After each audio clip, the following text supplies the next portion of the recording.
Mausi Nudeko Awiti was born in Accra on the 6th of August 1962. She is a native of Tefle in the Volta region.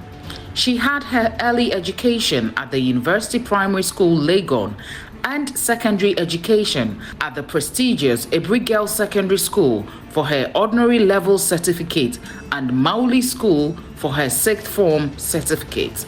Mausi Nudeko Awiti is currently the Director-General for Ghana TVET Service and the first woman Director-General of the organization. She is an experienced technical and vocational education and training expert, social entrepreneur, small business development specialist, women and youth vocational and entrepreneurial capacity development. Madam Mausi Nudeko Awiti is a promoter of self-employment and an advocate for women's rights. She has over 30 years' experience in entrepreneurial and vocational training. Madam Mausi Nudeko Awiti is a guest for Big Interview today. Stay tuned.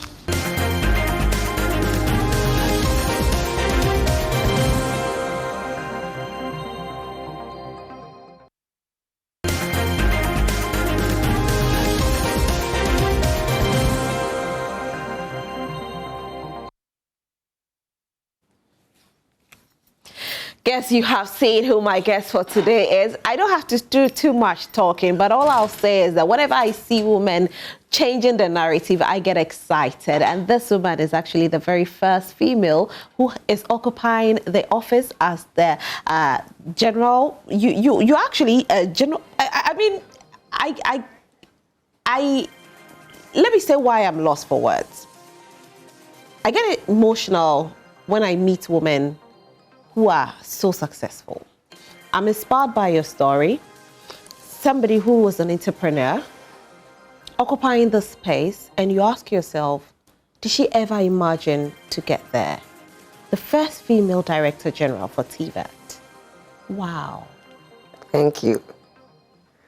So it just got me emotional. I just couldn't even open my mouth to say the words. Oh. I saw your awards and I said, how many women are able to do this? We know when it comes to women, there's a lot of standing block.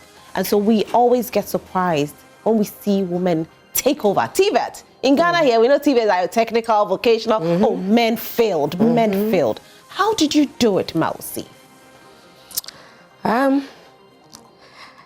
Anyway, the journey has been quite interesting. Right from childhood, I'd been looking towards TVET, and I would say that TVET has brought me this far. I remember when I finished university primary, my father actually wanted me to go into dressmaking.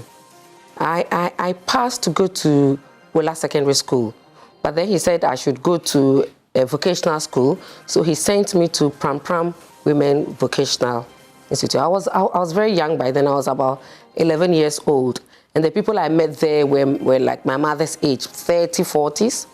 But after 1 week, I ran away because I said I just want to go to secondary school. But interestingly, when finally I landed in secondary school, I was doing TVET things. I could plait people's hair. I didn't learn it, but I was plaiting people's hair and I was collecting money. I could bake. I would just mix things, and from childhood, I kept telling myself that the first person to do something, nobody taught the person. So why can't I just mix a few things and then come out with a recipe? And that was what I was doing, and it took me through till I got to the university. And whilst in the university, that was what I was doing to be able to take care of myself. Because so you were selling out of the things that you were making? Yeah. I was a beader. I could bead. I didn't learn it from anywhere. I remember what I did was the first time I took a beaded jewelry, and then I looked at it, studied it, and cut it into pieces. And then I did the threading myself, and I came out with a wild design. And when I put it on, everybody said, oh, this is nice. And I started selling. And all those who know me, from childhood would say that, well, we are not surprised that she has gone that way. I also felt that always had been thinking, I said, Ghana has a lot of raw materials. We have natural materials that we don't add value to. We mostly export these raw materials, and then other people will add value to it and then send it back to us, and we patronize. So I said, in my small way, I keep talking about this. So what can I also do to actualize the feelings and the complaints?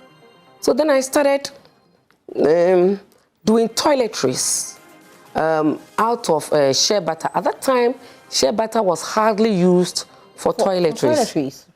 That's about 25, 30 years ago. So I studied how to use... was it the one that they call Don't Touch Me? No. I never went into Don't Touch Me. Don't touch me was a dangerous thing. Don't touch me, it was because they were using a lot of caustic soda. And they didn't measure it. Caustic soda, it's not good enough for the skin. So our mothers were just mixing things. So when the caustic soda is too much, when you use it, you get reactions on the skin. But you see what education can do. Because I went to school and furthered and went on to go to the university, I was able to do a lot of study. What course did you study in the university? Interestingly, I did theatre arts. Okay. Yeah. What's university? The University of Ghana. The only university of Ghana. I'm telling you. And a product of School of Performing Arts. Same here. Oh, you are? Yes. Wow, give it up, give it up. Yeah. My first and second degree, theatre arts. So people wonder, theatre arts, how come? But you know, theatre arts, you are trained to be versatile. Right. You went to drumming, dancing, music and everything. That is life. You become a critical thinker, because if you are to enact a role to be a chief or to be a prostitute or to be a poor person, you study it well and you enact it to make it life. So it means that in life, if you are doing something, you must do it and do it well to convince everybody that you are a doer. Right. So that was what propelled me. And you know, I got into bidding. I got into textile design. Those days, I introduced Francotique in this country. Oh, wow. Yeah, Francotique is a type of handmade textiles. And I was using jute. I would use all kinds of material, because by then many people were using cheddar and cotton to do the batiks and things. I said it's too common. So I started testing all kinds of fabrics, viscose and other things. And when I apply the VAT dye on, once it picks it, then I use it to make designs. Wonderful designs that I used to sew my clothes. I was a fashion designer. Also, you were sewing your clothes on your own? Yes, because I did costume design for my master's. Let me ask you this. Back then, people felt that, you know, TVET was not very lucrative. It wasn't paying. People were not, you know, so much into it. How different is it then from now? Those days, people were looking down upon TVET. I remember when I went into the after university, when I was doing all these, my mates were like, oh, but, you know, in school I was Vida. She said, Vida, about what's all this? I said, look, I want to touch lives. You know, TVET is something that when you create something, you really want to teach somebody. You really want to transfer that knowledge to somebody else. Indirectly, we are putting a smile on that person's face. Mine was like a ministry. Anytime I taught somebody something, I got so much excited. But at that time, many graduates didn't want to go into TVET. No. Exactly. Many.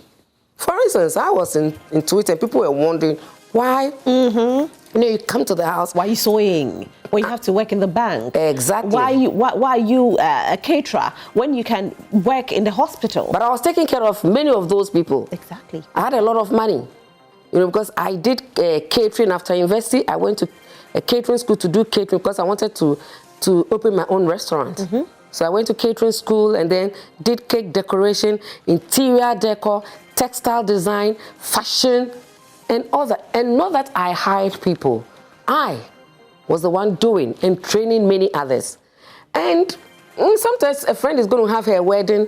Then I say, look, let me help you. Let me do your wedding cake for you. Because when I charge you, you can pay me. Right. And so that people come for me for support, and I said, you see, you are working in such and such a place, and I am taking care of you.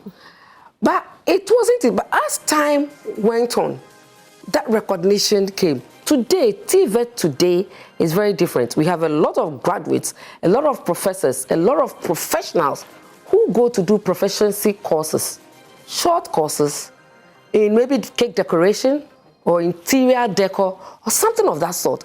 Because you see, you can't depend on your salary alone.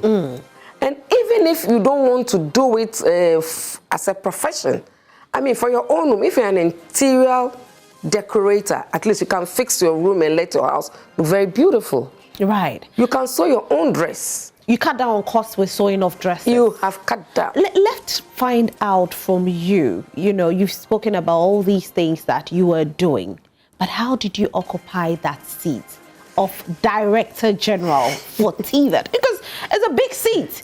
How did the president decide that, you know what, how did you change your name from Vida to Mausi? What happened? I wanted to go African. Okay. I was born and named Vida Mausi Nudeko, okay? Then I was using that. Then my one classmate of mine, University Primary, Fred Prempe, he laughed at me. He said, Mausi, mouse ran away. So I dropped the Mausi. Okay. I went home crying. For 2 days, I didn't go to school.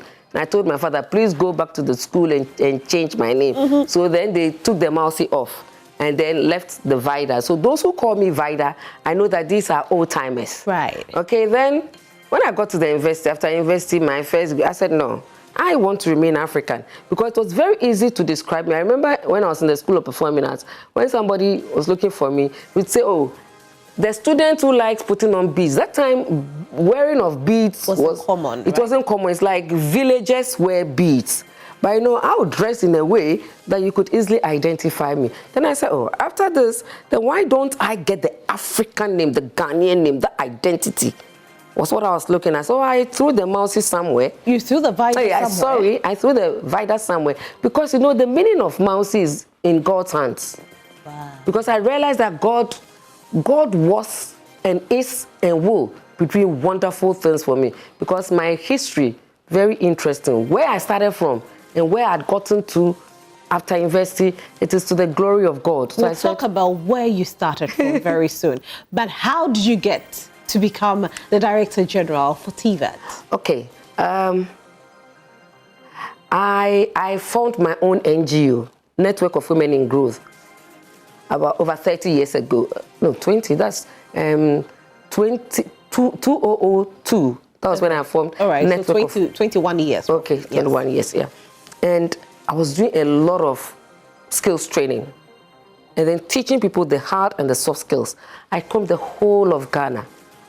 I mean, I wasn't getting funding. I would sell some property of mine and then I'm off to teach people how to add value to the raw materials they find across them. So I introduced people in the extraction of oil from neem seeds. The neem seed oil, very good for the skin and the hair. Okay. I went into that and then using it to make cosmetics and toiletries. And then I was teaching people how to do the Francotique fabrics and how to do the Guinea tie-dye and then how to do batiks. In fact, those times I was doing more of vocational trade trainings. Okay. Okay. So I went that and I trained over 7,000 women across the country, and not into economic empowerment alone, but social and political. Because you see, I moved with Hawa Yakubu. Okay. The late Hawa Yakubu. She saw the works that I was doing. I mean, with support from nowhere, but I was very passionate, you know, because TVET is about the head, the heart, and the hands. Right. It's passion. We are passionate about it. You want to teach people. And then when I see the people that have trained and supported them to set up their own small businesses, because I was talking about cottage industrialization. Then I see it and, then I get fulfilled. I get so excited. So it went on and on and on and on. But I started from under the trees in Burma camp. Right. And eventually I've put up a big women empowerment center in the Volta region. And then His Excellency Nana Addo Dankwa Akufo-Addo discovered me. That was in 2008. So he made me join his campaign team. Okay. We toured the whole country. 2012, the same, 2016. So after we won the elections, then I said, well, I love training. I love using my fingers and my hands to do things. So I would want to go to NVTI. And so he said, are you sure? I said, yeah, that's where I want to go. Like everybody was like, but why? That place is very dry, nothing, not too lucrative. And what kind of people? I said, look, I like where it's not low-hanging fruits. I don't like where there's comfort. You know, where there are challenges, that you can make some form of transformation, because I believe myself to be a transformational leader. I believe in that. So I said, let me go to where the place is very rocky, very thorny. And then when I'm falling in the thorns and things like that, I get up, shake myself, remove the thorns, and climb up. And that is where they would be able to see how exceptional I am. I got to NVTI, and God took us through. We transformed. We did a lot of advocacy, publicity, changed the face of TVET, and thinking that TVET is meant for the downtrodden, TVET is meant for the TVs. You know, people who are not too brilliant. When you know, those days, TVET, when you write the common entrance or the BEC, and you don't do well. That's when you go and do it. So when we're going to, secondary school back then, the worst grades go to do either visual arts or you do home economics. That's why we are suffering. That's why the issue is. Yeah, because, if, for instance, someone is so daft and say, go learn carpentry, and the person does the table and 3 legs are longer than one, who are you going to blame? We should blame ourselves. We're not paying attention to TVET at all. Right. We felt that it was meant for that. And we're patronizing products from other countries. Look at Germany. Look at Korea. Look at Malaysia. All these countries, it's TVET that has made them what they are. How did you feel when the president called you and appointed you as the Director-General?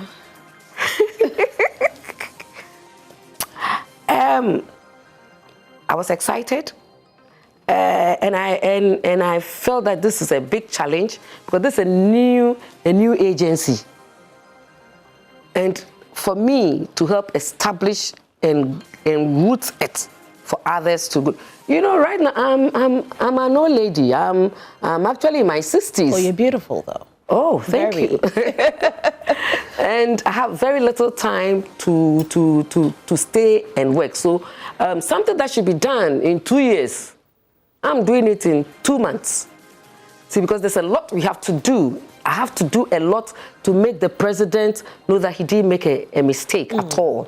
And the country not to feel bad, because the president kept saying that TVET is the way to go. And this president has invested so much time and resources in greening the landscape. Before TVET service came to be in NVTI, many of the TVET schools, when you see them, there are some one corner somewhere, something, Then you have a TVET school opposite a grammar school, a secondary school. And so, that complex was always there. The grammar school have a wall round, they go for sports, games and all that. And the TVET school is always dealing with. So are things changing now? I'm telling you, I wish I had pictures of some of the former NVTI schools. When you go there, you'll be shocked. Even the one close to the headquarters, applied technology. At first, our students were trained to be repairers, like the auto mechanic. When the car has a problem, then they would fix the problem. Now they assemble. And ladies are going more into more ladies are going to male-dominated vocations. How are you able to get the ladies, know that this is no more a male-dominated field, but rather it's for everybody, all-inclusive? A lot of advocacy, a lot of sensitization, a lot of role modeling. We got quite a, because my space as the founder and the former executive director of NEWIC, that's the name of my NGO. I was the first person to introduce ladies in professional driving. So many of the Ayalolo buses, the females that you see driving, they were people that my NGO trained. Right. And then we got into building construction, where we trained young women in draftsmanship. Now, I don't call it draftsmanship, I call it draftswomanship. That's great. And then in general electricals and many others. So I had that passion, and so I have a lot of these young women who are professional practitioners. So when I moved into NVTI, I brought some of these young women took them to some of the schools to showcase them, for them to mentor. And then we introduced something where we were supporting young women who go into male-dominated vocations with startup kits. I was about to ask you about the startup for graduates. You have some startup that you support with. What do you give them? Is it money? No. What is it? Basic tools. Okay. Basic tools. And then we connect them to industries, but in the schools, we teach them entrepreneurship, because the idea is to let people set up their own businesses so that they can also employ others. So we don't encourage all of them to go look for jobs, but rather they should create their jobs and employ the university graduates who are finished, are going to do grammar things and are roaming about looking for jobs. So many of the people who have been employed now, they've been employed by TVET graduates that they were once upon a time looking down upon them. Let me tell you one interesting thing. This year, the people that were enrolled at TVET schools is over 50,000. 50,000 students. Oh, wow. That's telling quite you. A huge number. Huge it number. It means the interest is growing. Oh, the interest is growing. I'm telling you, this time, people with aggregate 7, aggregate 8, chose TVET schools. And we have CEOs and ministers' children, not their house helps. I want to know, apart from the advocacy, is there anything you're doing to make it very lucrative? Because why is it that all of a sudden more people are going into that sector? How is it that now the education sector is not looking at, okay, you got aggregate 7, so go do science, go do business, but rather they'll still put you in, the TVET sectors? It has to do with leadership.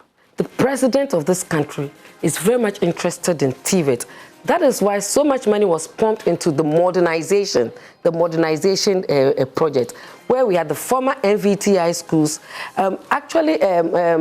The government spent over 100 million euros to modernize all the former NVTI schools with industrial equipment. Okay. You get to the workshops. Those days, once upon a time, you get to a carpentry or wood technology workshop, and we have only 3 hammers and about 30 students, and one person is waiting, hurry up and toss the hammer to me. Today, the kind of equipment you see in our workshops, I mean, it will marvel you. And then a lot of capacity building programs are done for the staff, especially the instructional staff. Right. Capacity is being built. Some are sent abroad. Some are encouraged to further their education. And then you see, at first, there wasn't the academic qualification framework. I remember my brother, the one after me, I went to a Girls and he went to Mando Technical. I finished university, and he wouldn't go to university. I said, why won't you go to university? He said, it is not that easy. It's difficult for a technical school graduate to go to the university. Today, the story is different. Right. Now, in the TVET landscape, where the framework is like this, you have Proficiency 1, Certificate, Proficiency 2, then Certificate 1, Certificate 2, then HND, then the first degree, and second degree, and PhD. Years ago, it wasn't so. And like that. even in Africa, many of the countries do not have that. Ghana has it. Great. So now, I mean, TVET, I'm telling you, it's here to stay. Some messages coming in on Facebook. We are proud of you, Madam. Please continue to lift the name of TVET services higher, but please ask care about our salary situation for those who were employed last November. Thanks. This is Abdul Kudus Mohammed. All right, Jacob Bedabi Hiba. I hope I got your name right. Tatale, yes, Technical Institute, watching you live. DG, we are proud of you. Okay, good morning. Can you please ask our able director how one can apply as a teacher instructor in the TVET institutions? There are a lot of messages, I must say. There are a lot. If I say I'll read, but it's a lot. A lot. I thank them for their messages. Okay. All right. There's another one here. Want to ask Director the initial plan for newly added institutions to TVET. Some of those institutions are way low on infrastructure, yet where to accommodate fresh, free SHS students. What's the way going forward? Prince Appiah Jason to this. So we have a lot of questions. There are many questions. Can I? Yes, let's start so that... Okay, like this one, for instance. Yep. A journey of 1,000 miles starts with a step.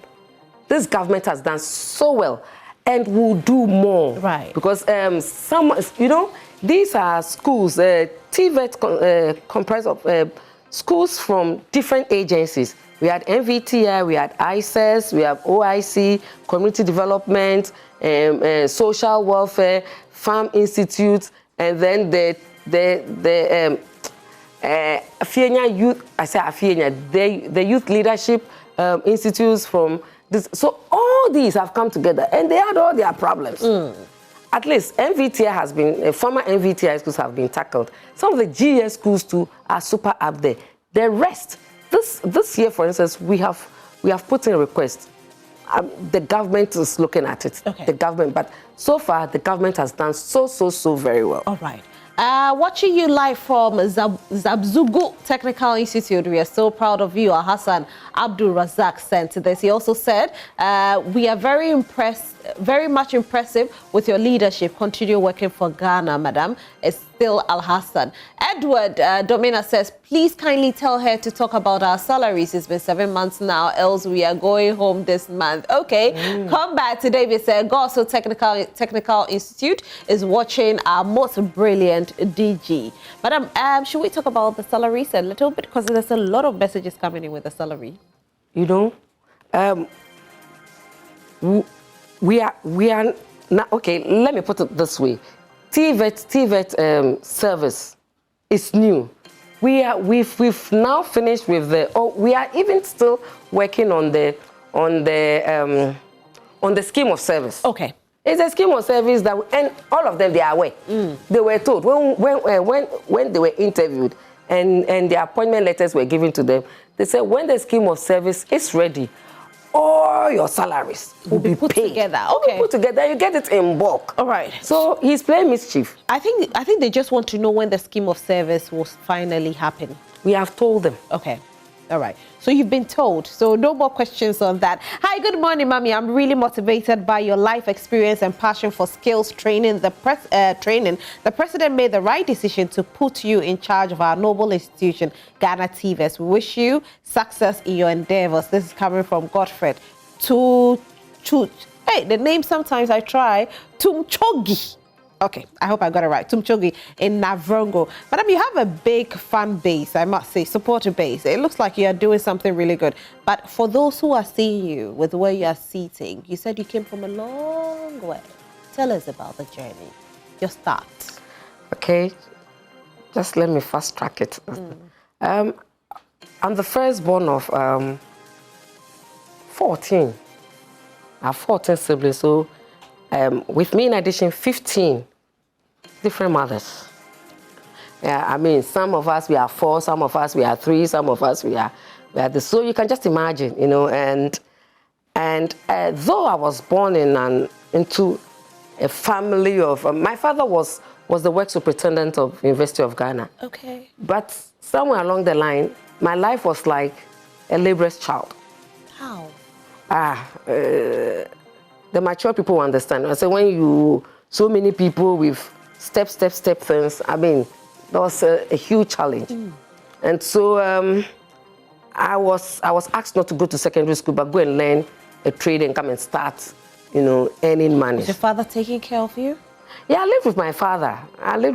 The story is some way. But for me, I think that is what has made me what I am today. Were you maltreated by your stepmother? Okay, I'll take it that it was a kind of training. Yeah. You were maltreated? At that time, as a child, I took it as maltreatment. But that toughened me because at a point, I had to be sent from Accra to a village. I was just dumped in a village, Peki Ajokwe, with another half-sister of mine who was about 3 years old. And I tell you, it got to a time I used to cut firewood to sell before we get money to buy food. And I was there for about two and a half years. Who are you staying with there? A woman.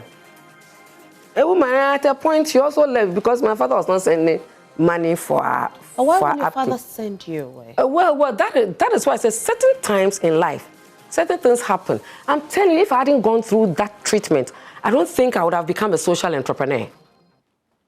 I don't think poor people's lives would touch me. Right now, I look after so many people that I don't even know their parents.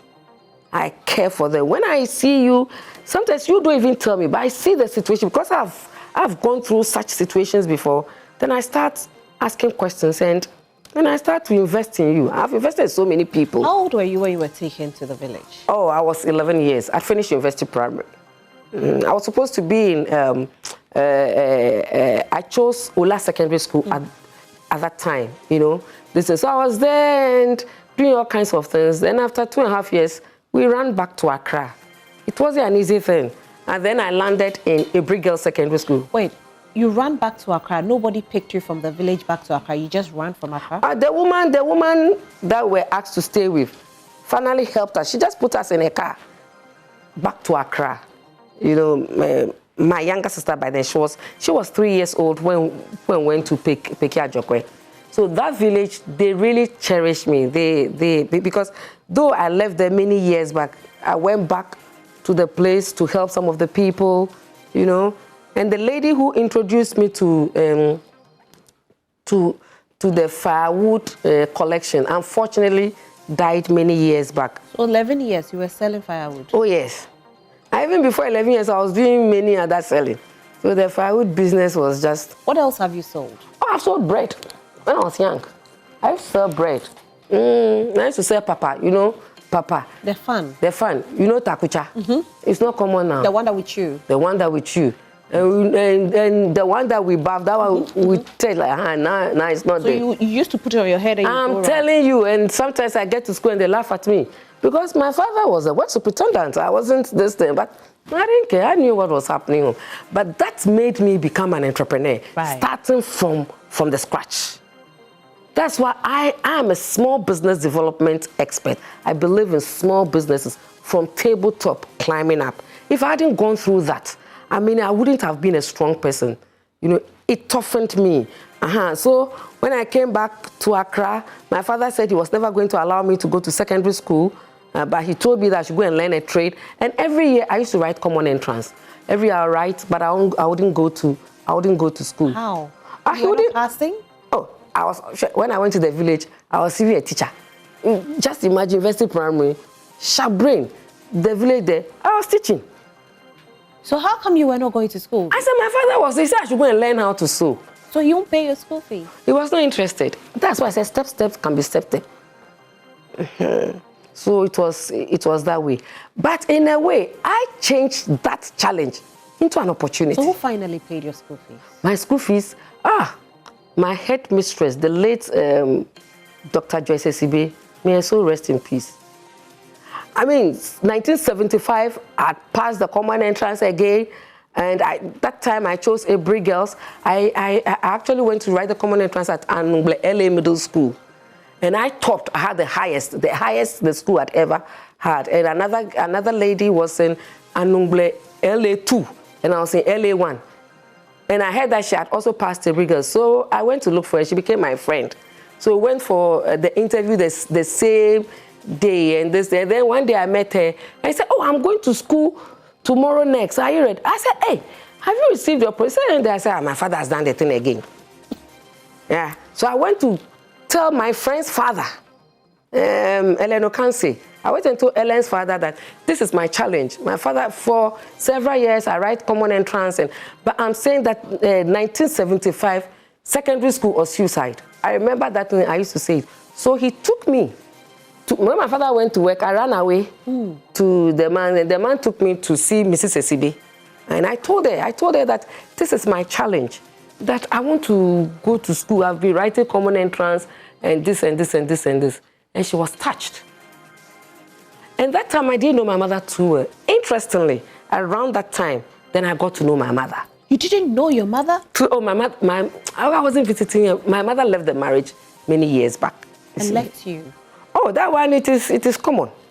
Those days, our mothers, it's not like these days that we want me, because of what I've gone through. I told myself that I will never leave my children in the hands of anybody. But those days, it wasn't anything surprising, you know. So then I met my mother. I said, hey, this woman is a beautiful woman like this, blah, blah, blah, blah, blah. And she bought my things for me. And I went to Abri Girls. And interestingly, the day I was going to Abri Girls, my father put me in his car and took me to school. Without paying your school fees? I was given the best scholarship. Mrs. B just gave me scholarship. Yes.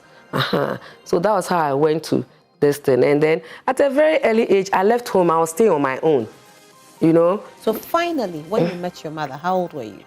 Oh, I think when I met my mother, I was about 14 years. Wow. But I'd met her before, you know, when I was...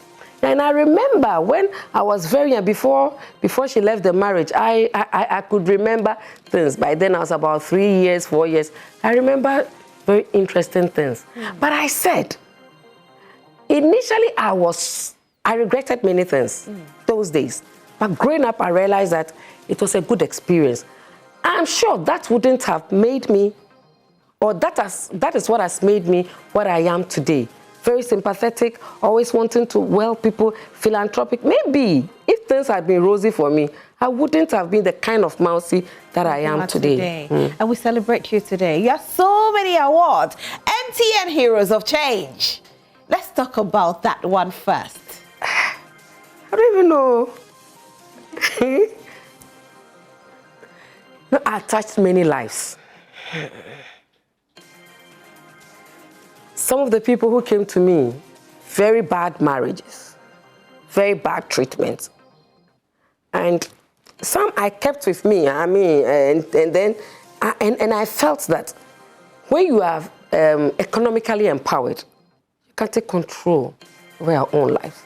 Those who were suffering from domestic violence and things in marriages, and it was mainly because most of the times, because the man is the breadwinner. I was the breadwinner. So sometimes people come, I give support to them, I train, I keep them at home. If for 4 months, I give you that training. And then said, I believe in livelihoods and markets. Okay, so after giving you the training, I support you to, and then link you up. And sometimes when I get contracts, I give it out to the people that I've trained. That you produce them according to the standards, and then I buy from you. I pay you.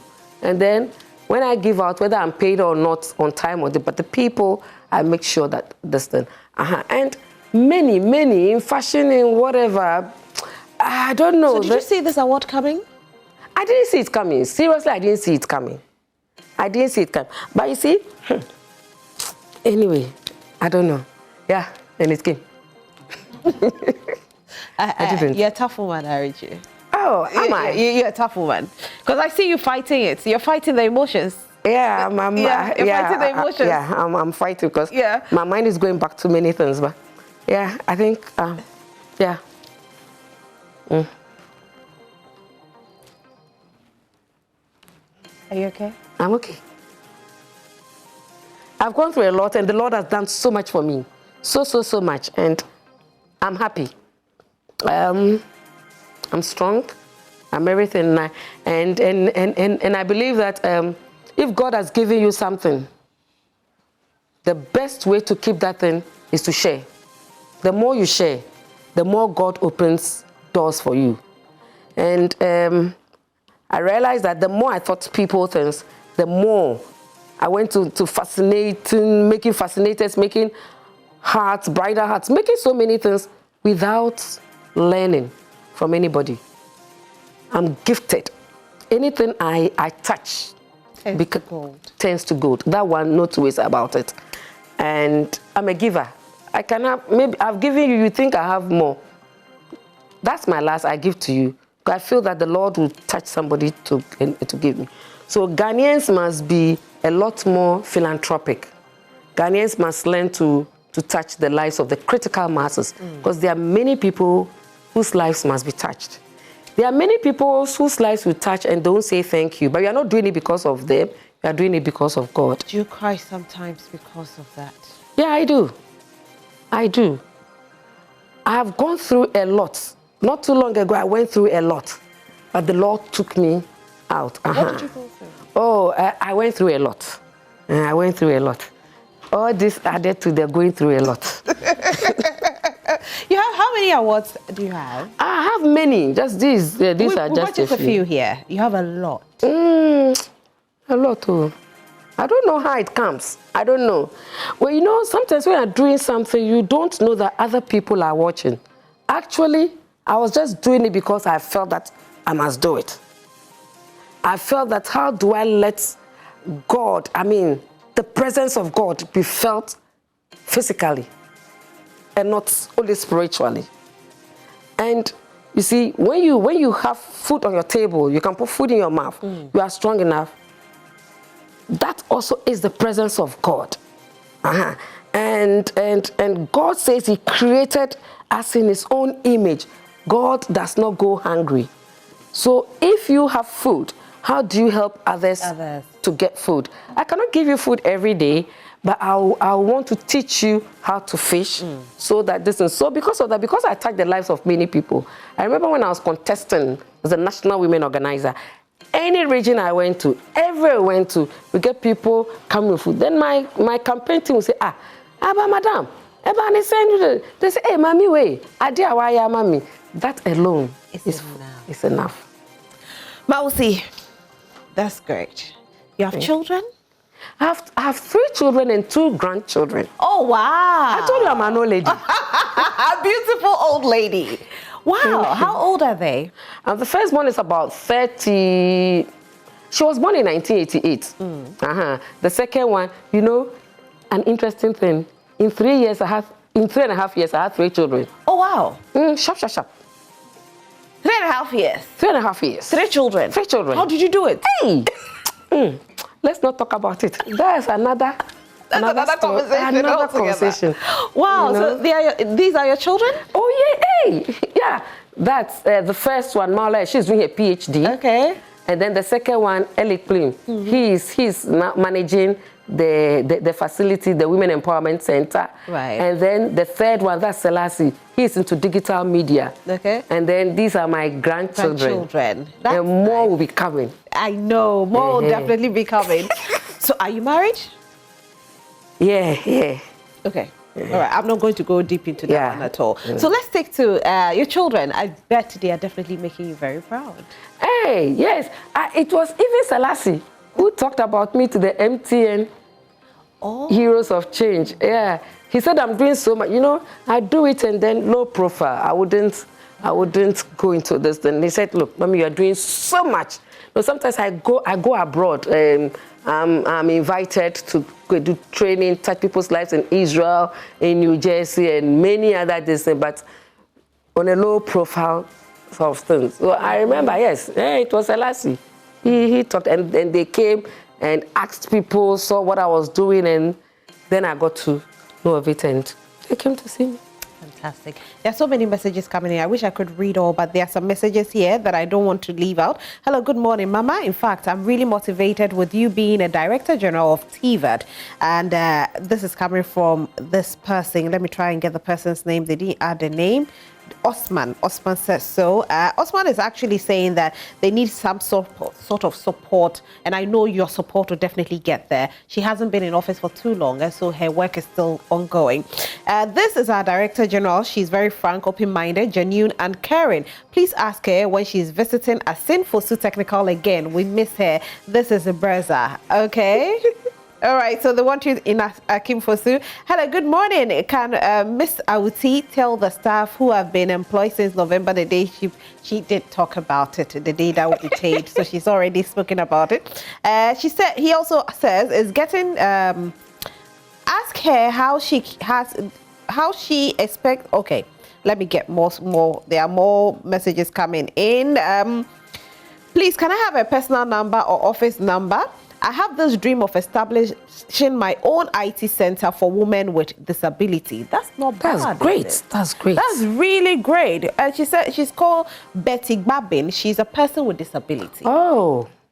So probably Betty will give your number to Madam. The office will try and reach you and see how best you can work together, because this is a great one. And these are the kind of messages we want. Please, the scheme of service she's talking about is new to me. Let her explain further. I think it's on your website, right? Yeah, it is. Yes, so it's on the website. So you get all that details there. Bichim Technical Institute is proud of you. Keep up the good work, Madam. Okay, great. I said, there are so many messages. God bless my hardworking director. And okay, so it looks like I have to round up the conversation because there are so many messages. Maybe I'll give you the tablets to, respond to the messages later. But Christian, what's your favorite gospel tune? My voice is not good, though. But let's go.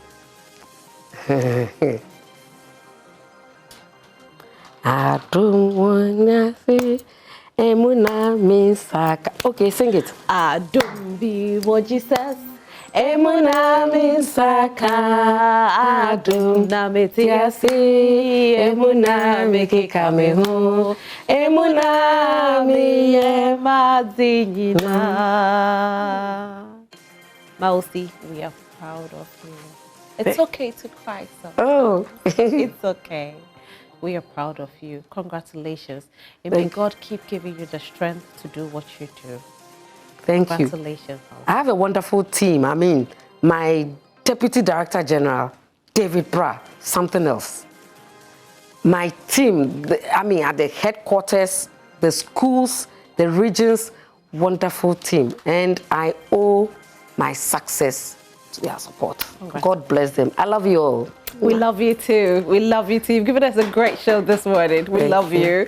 And this has been the big interview with the Director General for TVET, Mausi Awuti, and she is doing so well. We are so proud of her. We also say that do stick and stay with us and know that TVET is definitely the future of Ghana. So if you have any young one out there, encourage the person to go into TVET.